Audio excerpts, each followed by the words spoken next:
Oi, gente! Esse é o Canal da Saudade. Canal YouTube Eli Correia Oficial. Eu estou esperando a sua carta. Mande a sua história para esse e-mail.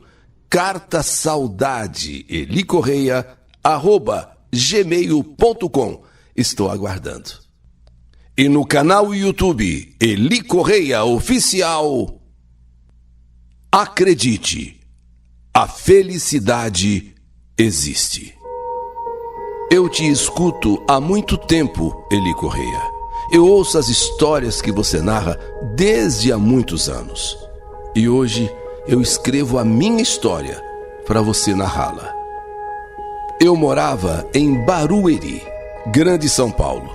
Naquele tempo, a gente brincava muito na rua, com os meus amiguinhos, com as minhas amigas, e era muito gostoso brincar de pega-pega, pula corda, esconde-esconde. Bom, eram tantas as brincadeiras de rua que hoje, quando eu lembro, eu sinto muita saudade, porque nada daquilo eu vejo hoje em dia. Hoje o que eu vejo é só celular. Mas aquele tempo era muito bom. Quando completei 12 anos, minha mãe teve a minha irmã, e aos meus 13 anos, minha mãe teve o meu irmão. Aos 12 eu ganhei uma irmã e aos 13 eu ganhei um irmão. Com o passar do tempo, eu fui crescendo, claro, e aos 15 anos, já uma mocinha, fui descobrindo as paqueras, as conversas com os meninos, com os rapazes, e sempre vinha um ou outro pedir para ficar comigo. Mas eu nunca fiquei, eu nunca queria. Ou pelo menos eu não tinha coragem também, pois a minha mãe era bem brava, mas daquelas mães muito bravas mesmo, controladora, e sempre falava que mulher tinha que se valorizar e não ficar se agarrando com um e com outro. Mulher tem que se valorizar, senão ela se torna vulgar. Assim dizia minha mãe, e por isso eu tinha receio de ficar com os meninos, com os rapazes. Mas acabei me apaixonando por um moço, por um rapaz, que era vizinho meu. No começo, ele queria só ficar, mas eu já fui taxativa. Já falei para ele que eu não era menina de ficar, só de namorar, e de namorar sério. Porque, como eu disse, mamãe simplesmente não iria permitir nunca que eu ficasse só de namorico. E depois de um tempo, ele acabou me pedindo em namoro mesmo. Era um domingo de Páscoa. Ele veio almoçar em casa e me pediu em namoro. Eu fiquei muito feliz, pois eu estava apaixonada. E também nunca havia estado assim com alguém. Na verdade, ele era 7 anos mais velho que eu, ou seja, tinha experiência, pelo menos bem mais experiência que eu, que não tinha nenhuma, e eu, uma menina ingênua, uma menina inocente, de verdade, virgem de tudo. Então, começamos a namorar. E namoramos, acreditem, por 8 anos. 8 anos. Quando aí nos casamos. E fiquei casada por 5 anos. Namorei 8 e fiquei casada 5 anos. O nosso relacionamento teve altos e baixos, pois Gilberto era muito ciumento. E isso, muitas das vezes, ele se tornava até um tanto chato por causa da ciumeira dele. Mas ele manifestou esse ciúme todo depois do casamento. Ele me tratava bem, eu não nego. Até muitas vezes, e muitas vezes mesmo, ele satisfez todas as minhas vontades. Mas lá uma hora ou outra vinha aquela coisa de ciúme, e aí ele se tornava realmente muito chato. Agora, depois de casados, precisamente 2 anos de casados, eu comecei a ver as coisas que eu não via antes. Ou então coisas com as quais eu me calava, mas agora eu comecei a reparar e a falar. Comecei a ver em seu celular uma mensagem aqui, outra ali, e fui assim descobrindo que ele saía com outras. E quando eu resolvi falar com ele, Ele falou que eu estava louca, que eu estava doida, que eu estava vendo coisa que não existia, isso e mais aquilo. Me deixou sozinha, falando sozinha, e saiu com os amigos. Certo dia, eu resolvi encostá-lo na parede, porque eu já não aguentava mais. Eu já não suportava mais. E disse para ele: Gilberto, vê o que você quer da vida, porque desse jeito não dá mais para mim. Eu quero engravidar. Eu estou com quase 30 anos, eu quero engravidar, eu quero me tornar mãe. Você não quer se tornar pai, você diz que é para depois, eu já estou chegando aos 30, então vê o que você quer da vida.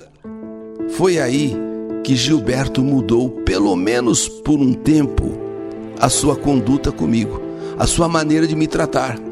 E ficamos então, nessa mudança que aconteceu, depois que eu tive essa conversa séria com ele, nessa mudança que houve, nós ficamos mais de um ano tentando, e eu não engravidava. Puxa vida, agora que ele aceitou a ideia, já estamos há quase um ano e eu não engravidava. Achei que era um problema meu. Fiz exames e, olha, não tinha nenhum problema comigo. Então, pedi que ele fizesse os exames também. Fez os exames, nada com ele. Quer dizer, no fim estava tanto certo comigo quanto com ele. E por que eu não engravidava? A médica disse que eu não engravidava porque nós estávamos ansiosos, principalmente eu, querendo ser mãe. Isso estava atrapalhando, era uma coisa psicológica. Bem, depois que deixamos então tudo fluir normalmente, depois que a médica falou que era ansiedade, então a gente se acalmou. Eu pelo menos me acalmei. E vamos deixar as coisas fluírem normalmente. E acabei engravidando. E assim eu acabei engravidando, realmente acabei engravidando. E foi quando tudo mudou em minha vida. Meu marido, o Gilberto, no começo da minha gravidez, depois de um ano tentando, a gente finalmente, conseguiu engravidar, porque engravida o homem e a mulher, mas no caso ele foi cuidadoso comigo no começo, muito cuidadoso, muito atencioso, mas depois de 4 meses de gestação, ele mudou, e mudou muito. Agora que ele deveria estar cada vez mais atencioso, não, com 4 meses ele modificou totalmente. Sem entender o que podia estar acontecendo e sem saber o que fazer, muito triste, eu fui conversar com ele para saber o que estava acontecendo. E foi então que ele me falou: quer saber? Eu não gosto dessa vida de casado. Eu não gosto mesmo, sabe? De verdade, eu quero ficar solteiro. Eu quero voltar a ser solteiro. Eu quero voltar a ter a minha vida, sabe? É isso mesmo, eu quero voltar a ser solteiro. Eu quero ficar sozinho. Eu fiquei chocada com o que ele falou. Poxa, lá atrás, vendo alguns deslizes dele, conversei com ele. Ele se acertou. Ele mudou. Eu engravidei 1 ano depois. Ele durante 4 meses foi totalmente uma pessoa. 4 meses depois mudou, era outra pessoa. E agora ele me fala que quer voltar a ficar solteiro, que não se adapta com a vida de casado, não se adaptou. Eu chorei tanto, eu chorei muito. Fui conversar com a minha mãe sobre o que estava acontecendo e ela me disse: aí tem coisa. Pode escrever o que eu estou dizendo, aí tem coisa. Pode ir atrás que aí tem coisa. Então eu me lembrei de uma amiga cuja mãe era da Umbanda e acabei procurando por ela. Expliquei a situação para esta minha amiga e então ela me levou até a mãe dela. A minha mãe inclusive me acompanhou. Foi eu e a minha mãe. Acabei sabendo de fato que a minha mãe tinha razão. A mãe dessa amiga, ela que é da Umbanda, me disse que uma mulher estava fazendo um trabalho de macumba para ele e que essa mulher queria deixá-lo louco. Sim, uma entidade me disse isso. Quer dizer, Através da mãe dessa amiga, eu soube que uma mulher estava fazendo uma macumba das pesadas para ele. Essa mulher queria deixá-lo louco. Eu só sei que eu saí passada da casa dessa minha amiga. Desse dia em diante, tudo foi só ladeira abaixo. Eu acabei descobrindo que ele se envolveu realmente com uma moça, com uma mulher lá do serviço dele. Ele estava envolvido sim, com uma colega de trabalho. Mas como a maioria dos homens casados só quer viver uma aventura fora de casa e depois voltar para casa. Assim é a maioria dos homens. Quer dizer, dá aquela pulada de cerca e depois volta para casa como pobrezinho, coitadinho, bonzinho, mas já deu lá a sua traidinha lá fora. Bom, na verdade, quando o Gilberto, depois dessa aventura fora de casa, quis pular fora porque ela estava pegando no pé dele, ela resolveu então acabar com a vida dele na macumba. Sim, quando ele viu que ela estava no pé, ele tentou sair. Não deu mais. Ela então tomou uma decisão de acabar com a vida dele, deixá-lo louco na macumba. E eu acabei pagando por suas aventuras, pois passei a gravidez sozinha. E como todo mundo sabe, uma mulher grávida precisa de mais atenção, precisa de mais carinho. Bom, só não sofri mais porque tinha meus pais, tinha meus irmãos, e agradeço muito a Deus por tê-los, pois foram eles quem me ajudaram e me faziam companhia. Nessa hora eu vi o quanto é importante ter uma família. Eu fiquei tão depressiva, mas tão depressiva, que ao invés de engordar, eu só emagrecia. Porque muitas pessoas entram em depressão e engordam, eu não. Eu emagrecia, cada vez emagrecia mais, e o médico me cobrava que eu tinha de me alimentar, que eu tinha que comer, que eu tinha de pensar no bebê. Mas era muito difícil. Uma pessoa em depressão não pensa em nada, pensa até em morrer. Eu não tinha Gilberto ao meu lado. Não tínhamos ainda nos separado oficialmente, mas ele já não ligava mais para mim e nem para minha gravidez, quer dizer, nem para o nosso bebê. Ele me deixava sozinha, saía com outras, e tanto que teve um dia que eu estava montando o berço do bebê, com a ajuda da minha mãe. A minha mãe estava ajudando, e nesse dia, pasmem, nesse dia ele chegou em casa acompanhado de outra mulher. Pode uma coisa dessas? É uma aberração. Eu grávida agora com aquele barrigão, montando o bercinho do bebê, coisa que o pai deveria fazer. Não, era eu e minha mãe me ajudando, e de repente ele chega com outra mulher. Isso mesmo, ele teve a coragem de levar uma mulher na nossa casa. Naquele dia eu me senti um lixo, passei até mal, mas lá no centro a entidade havia me dito que uma mulher queria deixá-lo louco. Eu até entendi então aquela atitude dele. Só podia ser de uma pessoa realmente que estava ficando louca. Só podia ser uma atitude de uma pessoa que não estava bem do juízo.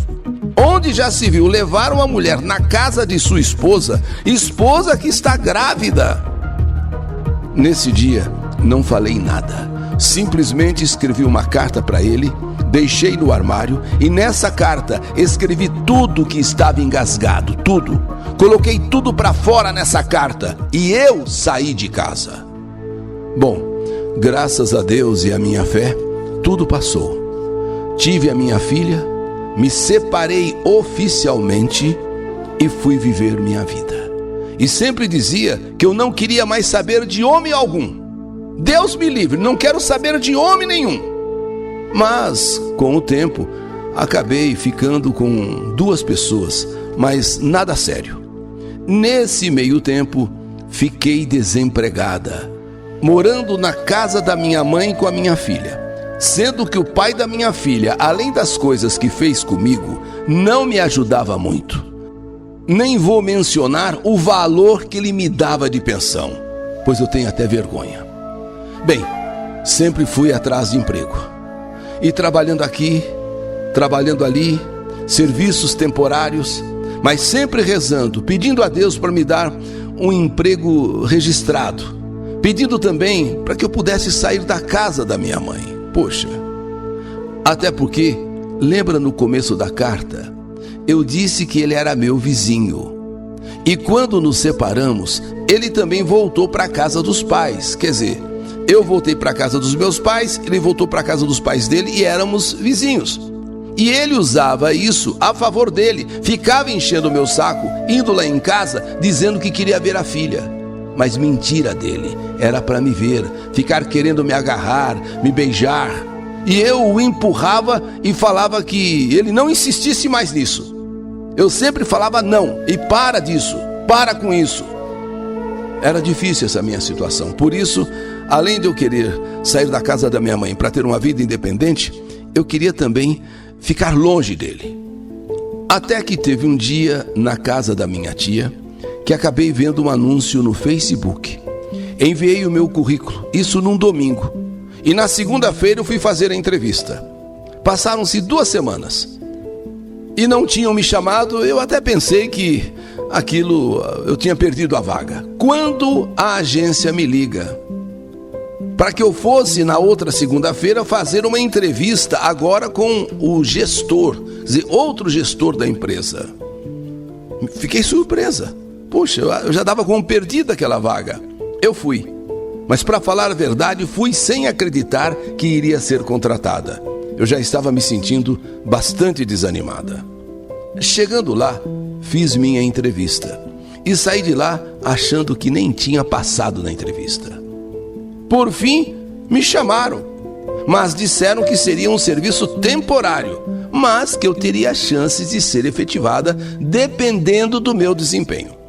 Depois de uns 15 dias trabalhando, fui chamada pelo meu líder e achei que ia ser mandada embora. Mas, para minha surpresa, ele me chamou dizendo que iria me efetivar. Nossa, nesse dia eu agradeci a Deus e chorei muito, pois agora eu daria um rumo para minha vida. Eu teria um emprego fixo, eu teria uma estabilidade. Em casa, quando eu contei, foi aquela festa.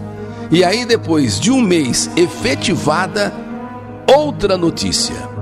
Cheguei para trabalhar, todos os chefes e diretores da empresa estavam reunidos e nos comunicaram que a empresa iria ser transferida de Barueri para Sumaré, município de Sumaré.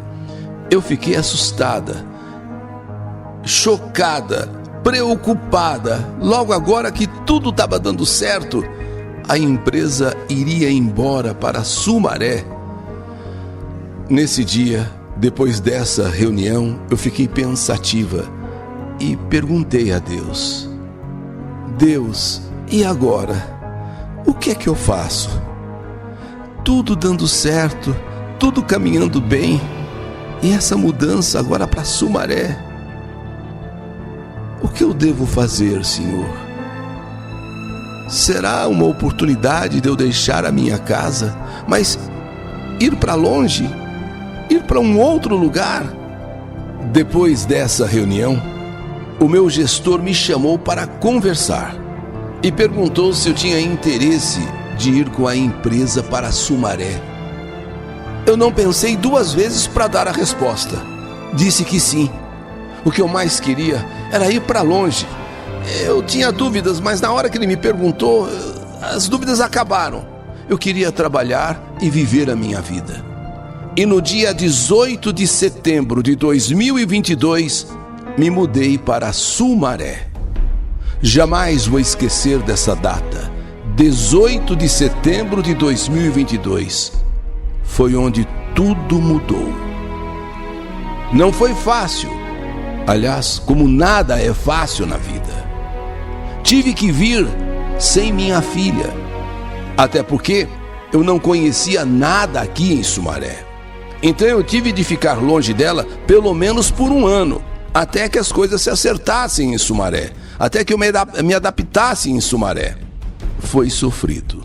Tantas noites em claro pensando em minha pequena, mas sempre pensando que era por ela que eu estava fazendo tudo aquilo, porque eu queria dar o melhor para ela, porque eu não conto com o pai dela. E minha mãe ficou me ajudando, cuidando dela em São Paulo. Em Sumaré conheci novas pessoas. Fiz muitas amizades. E uma dessas amizades foi um rapaz da manutenção. Ele veio também de Barueri. Mas como ele trabalhava em Barueri em outro horário, não tínhamos contato. Mas agora em Sumaré, aqui estávamos no mesmo horário. E conversávamos muito. E aconteceram os olhares, os flertes, e acabamos nos aproximando. E acabei cedendo. E no dia 21 de dezembro de 2022, demos o nosso primeiro beijo. E foi mágico. Foi envolvente, empolgante. Eu nunca tinha sentido o que senti naquela noite, naquele nosso beijo. Sim, era uma noite fria, a do dia 21 de dezembro de 2022. Mas ao mesmo tempo foi a noite mais ardente, mais quente ao mesmo tempo. Daquele dia ou daquela noite em diante, ficamos ainda mais próximos. Foram muitas conversas, idas em casa. E no dia 19 de janeiro de 2023, ele veio morar comigo. Meu Deus, tudo tão rápido. 21 de dezembro de 2022, o nosso primeiro beijo. 19 de janeiro de 2023, ele veio morar comigo. Meu Deus, tudo tão rápido. Mas não dava mais para ficarmos longe um do outro. A verdade é essa. Claro, eu ainda tinha alguns traumas do passado, mas com sua doçura, com seu jeito de ser, foi me conquistando a cada dia. E hoje, olhando para trás, vi o porquê eu tive que passar por tudo aquilo, para que hoje me tornasse essa pessoa que sou, madura e agradecida muito a Deus por tudo que está acontecendo em minha vida. Pois esse homem é um anjo, um príncipe que Deus colocou na minha vida e na vida da minha filha. Pois ele é tão carinhoso, tão generoso comigo e com minha filha. Ele tem um coração enorme. E para a alegria minha, da minha família, no dia 21 de 12 de 2024, ou seja, 21 de dezembro de 2024, nós subimos ao altar. Sim, nós casamos, com honra e glória do Senhor. Eu fiz essa carta para contar a minha história e homenagear esse homem que mudou tudo na minha vida. Te amo demais, Luiz Eduardo. Te amo demais. Te amo do fundo da minha alma. Olha, eu não sei viver sem você. Não, eu não sei mais viver sem você. Eu te amo muito, meu amor, muito. E também nessa minha carta, quero agradecer bastante, demais, aos meus pais, Maria de Fátima e João Andrade. E os meus irmãos, que são meus anjos também, Jamile e João Paulo. Amo muito todos vocês. Obrigado, Eli Correia, por ter esse canal, para que nós possamos contar nossas histórias que ficam eternizadas. Sim, porque aqui no seu canal as histórias ficam para sempre. E essa é a minha história. História de Janaína Andrade, aqui de Sumaré, para contar para o mundo inteiro, para dizer para o mundo inteiro que a felicidade existe.